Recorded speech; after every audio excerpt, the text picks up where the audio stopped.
Hi guys, welcome to the fracture studies. आज का हमारा टॉपिक है फाइनेंशियल ऑडिट। ऑडिट मींस क्या होता है? Verification of accounts. वेरीफाई, अपने अकाउंट्स को हम वेरीफाई क्यों करेंगे? अगर आपका ये क्वेश्चन आ रहा है तो इसलिए हम वेरीफाई करते हैं कि हम अपने अकाउंट्स की, अपने कंपनी की फाइनेंशियल पोजीशन जान सके कि वो एक्चुअल हमारी कहाँ पे स्टैंड कर रही है। आपको पता है कि कंपनीज में अकाउंट्स में लोग गड़बड़ करते ही रहते हैं, ठीक है। अभी वो अकाउंट्स में गड़बड़ कर रहे हैं तो हमारा वो सही प्रॉफिट शो नहीं कर रहे हैं। जो ऑडिटर होगा वो हमारा ट्रू पोजीशन मतलब दिखाएगा फाइनेंशियल अकाउंट्स की। अभी क्यों नहीं, अब आप सोचोगे कि प्रॉफिट्स क्यों नहीं एक्चुअल में शो करते होते, जो ट्रू प्रॉफिट है वो क्यों नहीं शो करते? ट्रू प्रॉफिट बच्चे इसलिए नहीं शो करते क्योंकि उन्हें टैक्स कम देना पड़े, ठीक है। टैक्स अगर प्रॉफिट ज़्यादा होगा, जब अगर प्रॉफिट ज़्यादा होगा तो आप सोचो कि टैक्स भी ज़्यादा होगा। अगर वो प्रॉफिट कम दिखाते हैं तो वो क्या दिखाते हैं कि टैक्स स्लैब के अंदर ही ना आए, तो टैक्स उन्हें पे करना ही ना पड़े, वो इसलिए प्रॉफिट्स गलत दिखाते हैं, ठीक है। अभी फाइनेंशियल का मीनिंग क्या है? फंड्स। फंड्स से रिलेटेड, फंड्स क्या है? फाइनेंस। अभी हम जो भी journal, ledger, trial balance, cash book, trading, PNL, जहाँ भी हम अपनी ट्रांजेक्शन्स को पोस्टिंग करते आ रहे हैं, जहाँ भी कैश इन्वॉल्व हुआ है, वो सारी ट्रांजेक्शन्स का ऑडिट करना, दैट मीन्स फाइनेंशियल ऑडिट, ठीक है। अभी तो ये फाइनेंशियल ऑडिट आपको क्लियर है, मैंने दोनों का मीनिंग बता दिया है। अच्छा, अभी देखो आप, financial auditing refers to an accounting process apply in the business. Financial auditing क्या है? हम अपने अकाउंट्स में, अपने बिजनेस में अकाउंटिंग प्रोसेस को फॉलो कर रहे हैं। अल्टीमेट इसका पर्पस क्या है? एक्यूरेसी दिखाना अपने अकाउंट्स की, मतलब जो भी हमने बिजनेस ट्रांजेक्शन करी है उसकी एक्यूरेट अमाउंट चेक करना, ये सब क्या है? Financial audit.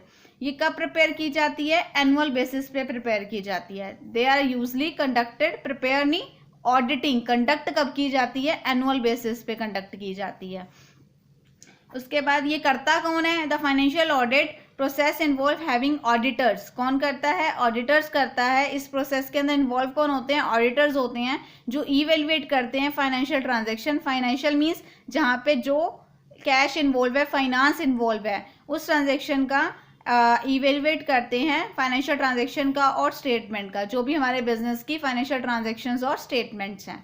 अच्छा, अभी इसका रिजल्ट क्या आता है? देखो मेरी बात सुनो, रिजल्ट क्या होगा? ये हमारे फाइनेंशियल ऑडिट अगर हम करवाते हैं अपनी ऑडिटर से तो यूजफुल है बैंक्स के लिए, शेयर होल्डर्स के लिए, इन्वेस्टर्स के लिए, जिसका भी इंटरेस्ट हमारी कंपनी के अंदर। अभी आप सोचोगे कि वो यूजफुल कैसे है? फाइनेंशियल ऑडिट तो हम अपनी कंपनी का करवा रहे हैं, पर उनके लिए कैसे बेनिफिशियल है? बेनिफिशियल ऐसे है कि अगर हम अपनी कंपनी की ट्रू पोजीशन दिखाएंगे, सबसे पहले ऑडिट कोई कोई ही करवाता है, ठीक है। अगर हम दिखाएंगे कि हाँ जी हमने इस ईयर में अपनी ऑडिटिंग करवाई थी ऑडिटर से और हमारी ट्रू पोजीशन ये है, तो बैंक का क्या होगा? इंटरेस्ट होगा कि इन्होंने अपने अकाउंट्स ऑडिटर से ऑडिट करवा रखे हैं, तो इनका जो प्रॉफिट शो कर रहा है वो एक्चुअल में इतना प्रॉफिट है, ठीक है। मैन्युपुलेट नहीं है कोई भी प्रॉफिट, वो एक्चुअली इतना प्रॉफिट है, तो वो शेयर होल्डर्स जो हैं हमारी कंपनी में इन्वेस्ट करेंगे, ठीक है।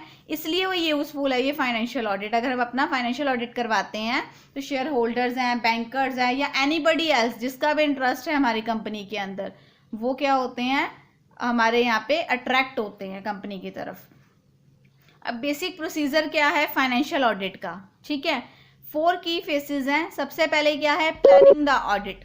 प्लानिंग द ऑडिट मीन्स क्या हो गया कि सबसे पहले हम ऑडिट को प्लान करेंगे कि हमने ऑडिटिंग करनी है। ये तो हमें ध्यान है कि हमें कुछ भी करने से पहले प्लान करना होता है। नेक्स्ट स्टेप क्या है? Determining the working of internal control. Determining the working मतलब जो भी हमारा इंटरनल कंट्रोल है, मतलब इंटरनली जो भी चल रहा है उसकी वर्किंग को देखना, कि सब कुछ चेक करना कि फाइनेंशियल ऑडिट जो हम कर रहे हैं हमारे पास प्रॉपर जो है, हम गैप प्रिंसिपल्स फॉलो कर रहे हैं या नहीं कर रहे, वो सब कुछ। थर्ड स्टेप है testing significant assertion about the data and evaluating compliance. अब टेस्टिंग हो रही है तो किसी एविडेंस से होएगी, ऐसे नहीं हो सकती। एविडेंस मीन्स सबूत। कुछ वाउचर्स हैं। वाउचर्स क्या होते हैं? बिल्स के अकॉर्डिंग हम जानेंगे कि हाँ ये ट्रांजैक्शन हुई थी, हम ऑडिटर को दिखा सकते हैं अगर ऑडिटर कुछ इन्फॉर्मेशन मांगता है रिकॉर्ड्स के रिगार्डिंग, ठीक है। नेक्स्ट फोर्थ स्टेप है रिपोर्टिंग द इवैल्यूएशन। जो भी उन्होंने इवैल्यूएशन करनी है उसे रिपोर्टिंग करना। रिपोर्ट करेगा अब ऑडिटर कि हाँ जी हमारी सही है या नहीं है अकाउंट्स, बुक्स ऑफ अकाउंट्स, ठीक है। अभी हम इसको एक एक बार जान लेते हैं, इसके डिटेल में मीनिंग जान लेते हैं 4 स्टेप्स के।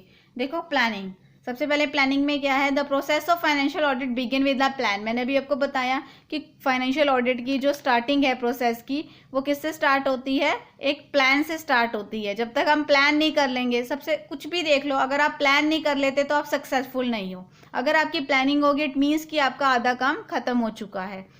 प्लान करने के बाद क्या होता है, प्लानिंग में क्या होता है कि जो मेथड्स हैं, भी हम कलेक्टिंग डाटा किसके बेस पे करेंगे, अबाउट द ऑर्गेनाइजेशन और कंपनी फाइनेंशियल स्टेटस, हमें कैसे कलेक्ट करना है डाटा या कहाँ से डाटा उठाना है, ये सब कुछ वो क्या है, प्लानिंग में आ जाएगा आपका। Next step is the internal control. Internal control में क्या है कि जिसमें हमें पता चलेगा, अपने जो ऑडिटर्स होगा ना, ऑडिटर वो डिमांड करेगा इन्फॉर्मेशन, भी हम मुझे इन्फॉर्मेशन चाहिए। जब तक वो इन्फॉर्मेशन ही नहीं होगी ऑडिटर के पास, वो ऑडिट नहीं कर सकता अपने अकाउंट्स को। तो क्या होगा, इन्फॉर्मेशन लेगा, जो भी वो पूछ रहा है वो आपको बताना होगा, ठीक है। तो जो क्या होगा, वो सारे रिकॉर्ड्स को क्लोजली देखेगा। ये देखो, looks closely at the records को क्या है, वो क्लोजली देखेगा, वॉच करेगा फाइनेंशियल प्रोसीजर इन एक्शन, तभी वो क्या है, एक्शन ले सकता है किसी भी चीज़ के रिगार्डिंग। अगर उसके पास प्रॉपर इंफॉर्मेशन है, प्रॉपर रिकॉर्ड्स है कि हाँ ये ट्रांजैक्शन हुई थी, ये सब कुछ, ठीक है। विदाउट दिस स्टेप, उन्होंने स्पेशली लिखा है कि इस स्टेप के अगर बगैर हम ये ऑडिटर जो है हमें एक प्रॉपर जो है स्टेटमेंट नहीं दे सकता कि हमारी फाइनेंशियल स्टेटमेंट बिल्कुल सही है या नहीं है। Without this step the auditor can not give the statement about the financial status of the organisation, ठीक है। अब मतलब कि फाइनेंशियल पोजीशन नहीं बता सकता, ट्रू पोजीशन नहीं बता सकता, अगर उसके पास एक प्रॉपर इंफॉर्मेशन नहीं है या प्रॉपर वो स्टेप्स फॉलो नहीं कर रहा, जो वो उसको चाहिए हम उसको वो प्रोवाइड नहीं कर रहे हैं। ओके, नेक्स्ट स्टेप आता है टेस्टिंग। टेस्टिंग आपको पता है, टेस्टिंग हमेशा एविडेंस से होती है, विदाउट एविडेंस टेस्टिंग नहीं हो सकती है। अब देखो क्या कह रहा है, testing employs checking whether the internal controller work out or not. सबसे पहले टेस्टिंग ही इस चीज़ की होगी, जो इंटरनल कंट्रोल में हमने जो देखा है, जो हमने ऑडिटर ने डिमांड की थी इन्फॉर्मेशन, वो प्रॉपर प्रोवाइड हुई है या नहीं हुई, इंटरनल कंट्रोल वर्क कर रहा है या नहीं कर रहा, ठीक है।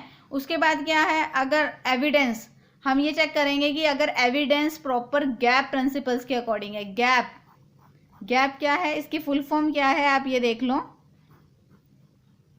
जनरली एक्सेप्टेड अकाउंटिंग प्रिंसिपल्स, ठीक है। इसमें है कंसेप्ट्स एंड कन्वेंशन, जिस पे हमारा अकाउंट्स बेस है, जिस पे हम अपना बुक्स ऑफ अकाउंट्स मेंटेन करते हैं, ठीक है। उसके अकॉर्डिंग अगर है हमारे पास प्रॉपर, अगर हमें एविडेंस भी दे दिए हैं और जो हमारे एविडेंस है वो हमारे गैप के अकॉर्डिंग है, तो ऑडिटर डिटरमाइन कर देगा कि जो आपकी कंपनी है वो सक्सेसफुली डिटेक्ट है और प्रिवेंट है एरर से, मतलब कुछ भी गलतियां नहीं हो रही है, हमारी कंपनी बिल्कुल सही काम कर रही है। तो ये टेस्टिंग के स्टेप में था। नेक्स्ट आता है रिपोर्टिंग। रिपोर्टिंग में क्या है, अब ये फाइनल स्टेप है फाइनेंशियल ऑडिट का। इसमें क्या होगा कि जो फाइनेंशियल ऑडिट के अंदर क्या होगा, फाइनल स्टेप है जो, इसके अंदर होगा कि कंपनी बताएगी, कंपनी जो है हमारी वो कंक्लूजन के अंदर क्या आएगा कि कंपनी हमारी बिल्कुल सही जा रही है। इसमें ये हमें कौन रिपोर्ट देगा, ये सीपीए रिपोर्ट देगा। सीपीए की फुल फॉर्म है सर्टिफाइड पब्लिक अकाउंटेंट, जो हमारे अकाउंट्स को ऑडिट कर रहा है। तो ऑडिटर किस फॉर्म में देगा, इस फॉर्म में देगा कि अनक्वालिफाइड अप्रूवल हो या फिर एडवर्स फाइंडिंग, ठीक है, कि हमारे जो ऑर्गेनाइजेशन है वो अनक्वालिफाइड अप्रूवल है या फिर एडवर्स फाइंडिंग है। आई मीन दोनों का मीनिंग क्या है, अगर वो बोलता है कि अनक्वालिफाइड अप्रूवल है तो हम उसको कंसीडर करते हैं एज अ बेस्ट रिजल्ट, मतलब जो रिजल्ट है वो बेस्ट निकला है। और अगर एडवर्स फाइंडिंग है तो consider as a worst result, कि रिजल्ट वो सही नहीं था।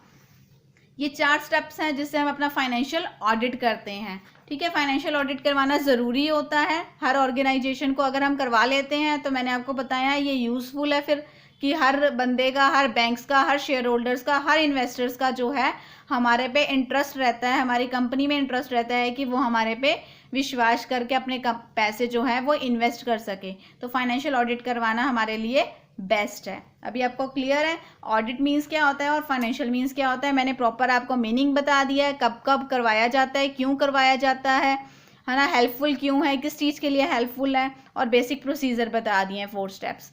तो इसके अकॉर्डिंग ही आपके एमसीक्यूज आएंगे। आपको मीनिंग क्लियर है, इट मीन्स कि आप एमसीक्यूज आराम से सॉल्व कर सकते हो। Okay, thanks for watching video.